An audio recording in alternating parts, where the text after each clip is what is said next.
বিসমিল্লাহির রহমানির রহিম। Hello viewers, আসসালামু আলাইকুম। তাজবিস কিচেন অ্যান্ড ব্লগে সবাইকে স্বাগতম। আমি আজকে নিয়ে এসেছি গরু মাংসের কালা ভুনা। তো কথা না বাড়িয়ে কাজের কথায় চলে আসি। তো আমি এখানে প্রায় 2 কিলো মতো গরু মাংস নিয়েছি, হাড় সহ। তো দেখতে পাচ্ছেন কেটে ধুয়ে পরিষ্কার করে নিয়েছি। তো এখানে আমি এখন সব ধরনের মশলা একসাথে দিয়ে দিব। এখানে দিয়েছি রসুন প্রায় 1.5 টেবিল চামচ, তারপর আদা দিয়েছি 1.5 টেবিল চামচ। তো পেঁয়াজ বাটা দিব প্রায় 1 কাপ মতো। ভিউয়ার্স, আমি সব সময় রান্নাটা হাতে মাখানোর মাধ্যমে করার চেষ্টা করি।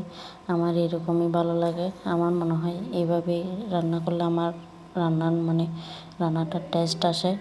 তো আপনারা যেভাবে রান্না করেন আপনারা আপনাদের পছন্দ অনুযায়ী করে নেবেন। তো এখানে আমি এখন টমেটো পেস্ট দিয়েছি, আপনারা চাইলে টমেটো সসও ইউজ করতে পারেন। তো এখানে হলুদের গুঁড়া, মরিচের গুঁড়া, মাংসের মশলা, গরম মশলা, ধনে গুঁড়া, লবণ, তেজপাতা, এলাচ, লবঙ্গ সব কিছু দিয়ে দিয়েছি। সরিষার তেলও দিয়ে দিয়েছি।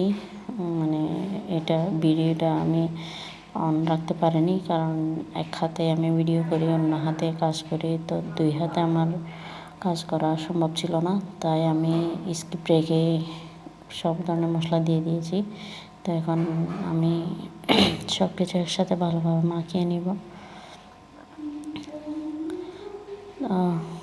আপনারা জানেন কালা ভুনার মধ্যে এক্সট্রা একটা কালা ভুনা মশলা, রেডিমিক্স মশলা পাওয়া যায়। তো আমি এখানে কোনো মশলা ইউজ করব না, শুধুমাত্র গরম মশলা দিয়ে গরম মশলাটা একটু বাড়তি করে দিয়েছি। তো তাতেই আমার হয়ে যাবে। আমি কালা ভুনাটা এইভাবেই করে থাকি।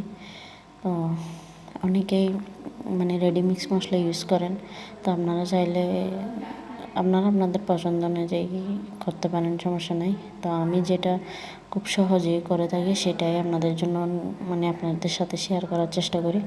তো এখন আমি চুলায় প্যান বসিয়ে দিয়েছি, তেলটা গরম হয়ে আসছে।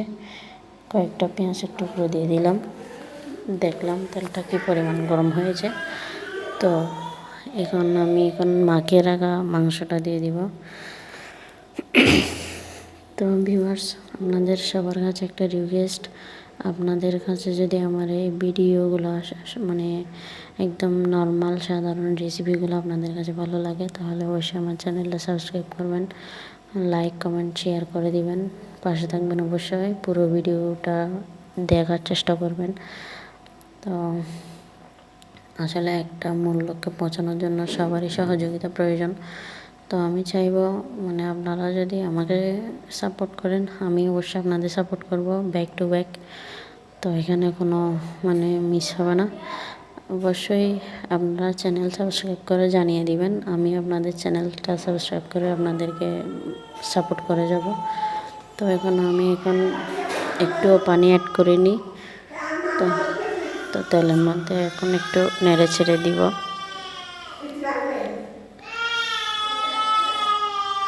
তো দেখতে পাচ্ছেন আমি এখানে কোনো পানি অ্যাড করিনি, জাস্ট তেল দিয়ে মাখিয়েছিলাম। আর এখানে চুলার প্যানে তেল দিয়েছিলাম, রান্নার তেল, তার উপরে রান্নাটা করে নিব, কোনো পানি অ্যাড করব না এখানে। তো আমি এখানে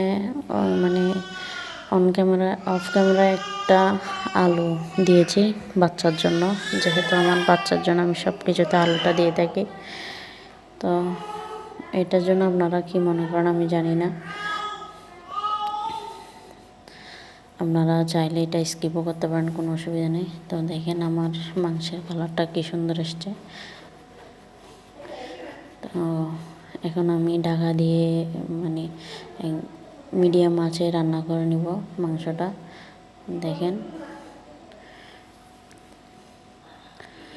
মাংসটা আসলে মিডিয়াম আঁচে রান্না করতে হয়, বেশি ফুল হিটে দিলেও মাংসটা মাংস টেস্ট হয় না।